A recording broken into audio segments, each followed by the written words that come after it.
Siapa yang ingin merasai keunikan kopi, boleh datang ke Star Education Fair.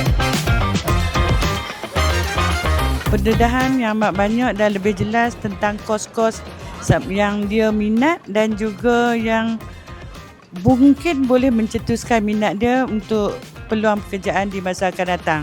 Kalau you all ada minat dalam bidang kesenian, so jom datang ramai-ramai dekat Star Education Fair di sini. Please visit our booth, right, to get more info regarding a program, scholarship, and all the information. And of course, I would also like to know about the programs and the subjects in the course and the percentage of coursework and exams. Kami tak tahu lepas sekolah, lepas SPM kami nak sambung kat mana. So, lepas datang dekat Star Education Fair, terus kami tahu macam, oh USM ni ada pilihan yang banyak. Sekolah-sekolah lain pun ada banyak lagi pilihan. So, sangat membantu lah untuk kami.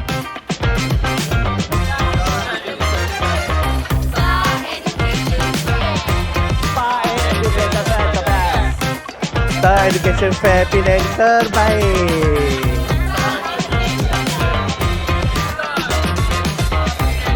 Jangan lupa datang ke booth kami di sini. Bye!